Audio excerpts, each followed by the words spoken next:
ఈ దినము ఈ సంస్కారము ప్రభు యొక్క శరీరానికి సాదృశ్యమైనటువంటి రొట్టెను, రక్తానికి సాదృశ్యమైనటువంటి ద్రాక్షారసము స్వీకరిస్తూ ఉన్నాం.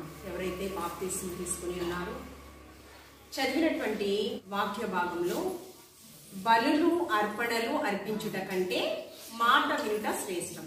మాట అంటే ఏంటి? వాక్యం అయ్యున్న దేవుడు. ఆమె వాక్యము ఖడ్గం వంటిది, వాక్యము అగ్ని వంటిది. అగ్ని అంటే మన హృదయంలో ఉన్నటువంటి పాపము, శాపము, మలినము అంతటిని కూడా దహించి వేస్తుంది. వాక్యమయ్యున్న దేవుడు మనతో మాట్లాడుచు ఉన్నాడు. సాగర్ పాస్టర్ గారు కాదు, నేను కాదు, ఈ పులిపేట మీద ఉన్న ఎవరు కాదు. ఎవరు? మమ్ములను మరుగుపరిచి మాలో ఉన్న దేవాతి దేవుడు, త్రియేక దేవుడు మాట్లాడుచు ఉన్నాడు. యవ్వన రక్తాన్ని లోకరక్షకుడైన యేసుక్రీస్తు ప్రభువారు మన కొరకు దారపోశారు.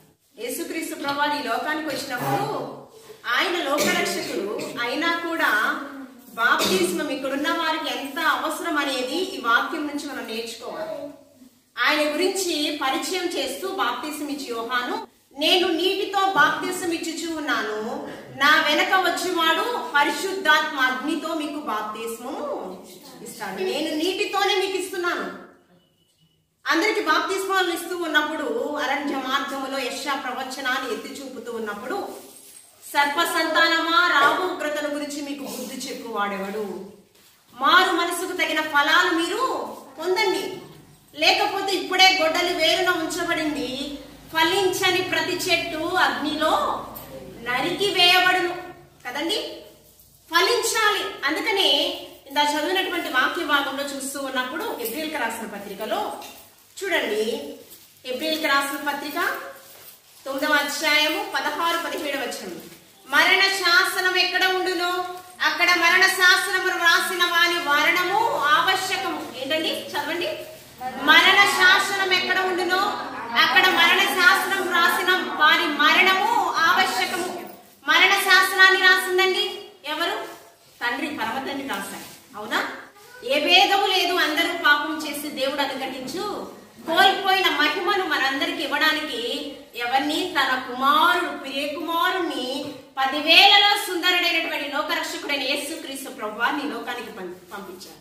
ఏదో ముక్కు, మూతి, కాలు వంకర వికలాంగుడు కాదండి లోకానికి వచ్చింది. పరిశుద్ధ రక్తాన్ని, యవ్వన రక్తాన్ని దారపోసిన లోకరక్షకుడు ఎలాంటి వాడంట? ధవళవర్ణుడు, రత్నవర్ణుడు, నా ప్రాణ ప్రియుడు, 10,000 మంది పురుషులలో నా పోల్చగలిగిన వాడు. మరి 10,000 మంది పురుషులు ఇక్కడ ఉంటే వారందరిలో కంటే ఒక ప్రత్యేకమైన వ్యక్తి లోకరక్షకుడైన యేసుక్రీస్తు ప్రభువారు. ఆయనకు ఒక మరణ శాసనాన్ని రాస్తే ఎలా ఉంటదండి? ఆలోచన చేయండి. ఇంతకుముందు శాలిని సాక్ష్యం చెప్పింది, చంటి బిడ్డ ఏడుస్తుంటే కన్నీరు వచ్చిందంట. మరి యేసయ్య మన కొరకు భయంకరమైన శిలువ మరణం పొందారు. ఈ లోకంలో ఒక భయంకరమైన మరణం ఎవరిదన్నా ఉందంటే లోకరక్షకుడైన యేసుక్రీస్తు ప్రభువారి యొక్క మరణమే. ఆయన అంటూ ఉన్నాడు, 1 కొరింథీయులకు రాసిన పత్రిక 15వ అధ్యాయం తీయనవసరం లేదు, 55వ వచనం, ఓ మరణమా నీ ముల్లెక్కడా, ఓ మరణమా నీ విజయం ఎక్కడా? మరణ శాసనాన్ని ఆయనే రాయొచ్చు. తండ్రి కుమారుడు అమలుపరుస్తూ ఉన్నాడు. ఏంటి? నీవు నన్ను ప్రేమించింది. ఒక వాక్యం ఏంటండి? బలులు అర్పించుట కంటే మాట వినుట శ్రేష్టము.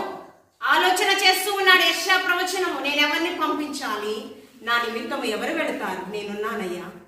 యెషయా ప్రవచనానికి ఆ యొక్క నిదర్శనములో ఒక రక్షకుడైన యేసుక్రీస్తు ప్రభువారు. యెషయా మొద్దు నుండి చిగురు పుట్టెను, ఆ చిగురే లోకరక్షకుడైన యేసుక్రీస్తు ప్రభువారు. ఆయన మరణ శాసనాన్ని సంతోషంగా రాసుకున్నాడు. అందుకే మొన్న క్రిస్మస్ లో ఏం చెప్పాను? హోషేయ లోకరక్షకుడైన యేసుక్రీస్తు ప్రభువారికి సాదృశ్యం. వాక్యం చెప్పానా? హోషేయ గ్రంథము ప్రవక్త ఒక వ్యభిచారిని వివాహం చేసుకున్నాం. మనము కూడా ఆత్మీయ స్థితిలో ఉన్నటువంటి భయంకరమైనటువంటి పాపంలో జీవించిన మనందరి కొరకు లోకరక్షకుడైన యేసుక్రీస్తు ప్రభువారు తన జీవితాన్ని, మరణ శాసనం ఎక్కడ ఉండునో మరణ శాసనం రాసినటువంటి వారి యొక్క మరణము ఆవశ్యకము. పరిశుద్ధ రక్తము చిందించుటకు శాసనాన్ని రాసింది త్రియేక దేవుడు. ఆ శాసనాన్ని కూడా ఆయన సంతోషంగా మరణానికి ఎదురుగా వెళ్ళాడు. మరణానికి ఎదురుగా వెళ్ళగలమా? ఏమండి? వెళ్ళగలమా? చేసిన పాపాలను బట్టి, శాంతి సమాధానం లేక ఇంక ఈ బతుకు నాకొద్దు, చచ్చిపోవడమే మంచిది అనుకుని చాలా మంది ఉన్నారు. కానీ ఈ మరణం అలాంటి మరణం కాదండి. ఒక ప్రత్యేకమైన మరణం, విలువలేని మన జీవితాలను వెలిగించడానికి ఒక ప్రత్యేకమైన మరణం. ఆ మరణపు ముళ్ళను విరిచి మరణాన్ని చేయించి మృత్యుంజయుడైన లోకరక్షకుడైన యేసుక్రీస్తు ప్రభువారు జీవము మరణము యెహోవా వశములో ఉన్నాయి. ఆమేన్. కాబట్టి మాట వినుట శ్రేష్టం, వాక్యము వినుట శ్రేష్టము. వాక్యం వినుట మటుకు విందురు కానీ దాన్ని గ్రహించలేని స్థితిలో మన జీవితాలు ఉండకూడదండి. ఖచ్చితంగా పరిశుద్ధాత్మ అగ్నితో బాప్తిసం ఇచ్చిన లోకరక్షకుడైన యేసుక్రీస్తు ప్రభువారి యొక్క పరిశుద్ధ రక్తము చేత మన పాపములన్నీ కూడా కడుగబడాలి. కడుగబడితేనే మనము పరలోకానికి చేరువవ్వాలి. ఇప్పుడు ఎంతమంది బాప్తిసం తీసుకుని ఉన్నారో, ఇంకా తీసుకోలేనటువంటి వారికి ఒక హెచ్చరిక. తీసుకున్న వారు ఖచ్చితంగా దేవునికి ఇష్టలుగా బ్రతకాలి. దేవునికి ఆయాసకరమైన క్రియలన్నీ కూడా విసర్జించాలి. ఎవరైతే బాప్తిసం తీసుకున్నారో వారందరూ కూడా మోకరించి ప్రార్థనాపూర్వకంగా గత దినాలలో తెలిసి తెలియక ఏదైనా అపరాధములు చేసినట్లయితే దయతో మనములను మన్నించండి ప్రభువా. నీకు ప్రీతికరమైన జీవితాన్ని మా అందరికీ కూడా దయచేయండి ప్రభువా. మోకరించి ప్రార్థన. ఎవరైతే బాప్తిసము తీసుకోలేదో వారందరూ కూడా తీసుకునేలా మాలో ప్రేరణ దయచేయండి ప్రభువా. నీ వాక్కులతో మమ్మల్ని బలపరచు ప్రభువా. నా హృదయాన్ని తాకండి ప్రభువా అని ఎవరైతే బాప్తిసము తీసుకోలేదో వారందరూ కూడా సిద్ధపాటు కలిగిన జీవితాలు మాకు ఇవ్వండి ప్రభువా. బాప్తిస్మం అనుభవంలోనికి నన్ను నడిపించి. కొంతమంది తీసుకోవాలని ఉంటది. మన సాక్షిని ఎవరు ఒప్పింప చేయాలంటే దేవుని పరిచర్యలో దేవుడే ఒప్పింప చేయాలి. దేవుని పరిచర్యలో మనిషి కాదు మనస్సాక్షిని ఒప్పింపజేసేది. మన మనస్సాక్షిని ఒప్పింప చేయడకు క్రీస్తు రక్తము మనల్ని పవిత్రపరచెను. మన హృదయాన్ని పవిత్రపరచాలంటే ఖచ్చితంగా క్రీస్తు శరీరాన్ని, క్రీస్తు యొక్క రక్తాన్ని మనము తప్పక పూజించాలి. ప్రార్థన పూర్వకంగా మోకరించండి.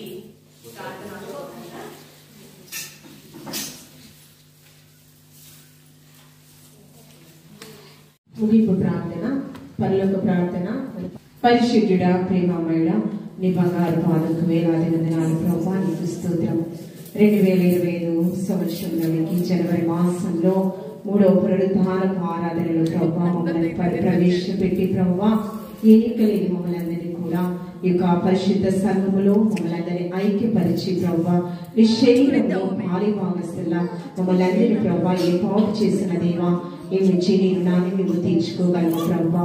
సంఘంలో ప్రతి ఒక్కరికి కూడా విరిగి నలిగిన మనస్సు దయచేయమని ఉన్నాను ప్రభువా. హృదయ శుద్ధి గల వారు ధన్యులు, వారు దేవుని చూచెదరన్న రీతిగా ప్రభువా అలాంటి వారిదే పరలోక రాజ్యము కనుక మా హృదయంలో ఎటువంటి మలినము లేకుండా ప్రభువా నీ వాక్యము చేత శుద్ధీకరించుకొని ప్రభువా నీకు స్తోత్రము ప్రభువా. నీలో అంటు కట్టబడిన జీవితము సంఘంలో ఉన్న ప్రతి ఒక్కరికి మీరు అనుగ్రహింపచేయమని ఉన్నాను. సంఘ సరిహద్దులు మీరు విశాలపరచండి. ఒక దినాన పట్టజాలంత విశ్వాసులతో ఈ సంఘమును మీరు నింపమని వచ్చి ఉన్నాను. అనేకమైన సంఘములకు ప్రభా సాక్షాత్తంగా ఒక మాదిరికరమైన సంఘముగా ప్రభా అన్నిల గురించి ప్రభా విజ్ఞాపన చేసే సంఘముగా అనేకమైన నూతన ఆత్మల నీసరికి నడిపించే సంఘముగా ఈ సంఘంలో ఉన్న ప్రతి ఒక్కరిని మీరు ఆయత్తపరచమని వచ్చి ఉన్నాను ప్రభా నీకు స్తోత్రము. సంఘ పరిచర్యలో ప్రోత్సాహపరుస్తున్నటువంటి ప్రభా నీ ప్రియబిడ్డలందరినీ మీరు జ్ఞాపకం చేసుకోమని రెట్టింపు ఆశీర్వాదానికి యోగ్యులుగా మీరు ఎంచబడి ఉన్నాను. ఈ పరిచర్యలో ఒక దినాన మీరు అక్కడలో సార్వత్రిక సంఘముగా గాస్పల్ చర్చ్ మినిస్ట్రీస్ ని ఎత్తబడే వరుసలో మీరు ఆయుధపరచమని ప్రభా సేవను ప్రోత్సాహపరచుటకు గుప్పిళ్ళు విప్పి వారి యొక్క దాతృత్వంతో ఇచ్చినటువంటి కానుకలను నీ సేవా పరిచర్యను తల ఫలింపచేయండి. ఇచ్చిన హస్తాన్ని మీరు బలపరచండి. సమృద్ధి అయిన ఆశీర్వాదాలతో మీరు నింపండి. ప్రతి ఒక్క కుటుంబంలో క్షేమాభివృద్ధి దయచేయండి. వారి పంట ప్రాణాలను ప్రభావ పశు సంపదను అంతటిని మీరు దీవించి ఆశీర్వదింపచేయమండి.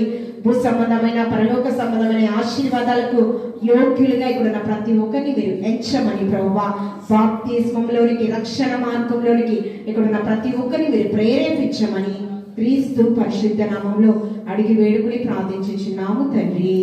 ఆమేన్. పరలోకమందున మా తండ్రి నీ నామము పరిశుద్ధపరచబడును గాక, నీ రాజ్యం మాకు వచ్చును గాక, నీ చిత్తం పరలోకమందు నెరవేరుచున్నట్లు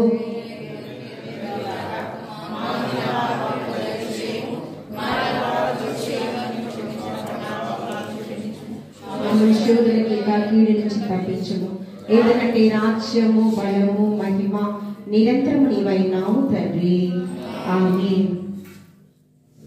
మన తండ్రి అయిన దేవుని ప్రేమ, కుమారుడైనటువంటి యేసుక్రీస్తు వారి యొక్క కృప, పరిశుద్ధాత్మని యొక్క అన్యోన్య సహవాసము మనకు సకల పరిశుద్ధులకు తోడై ఉండి ఆయన వచ్చు పర్యంతము మనల్ని నడిపించును గాక.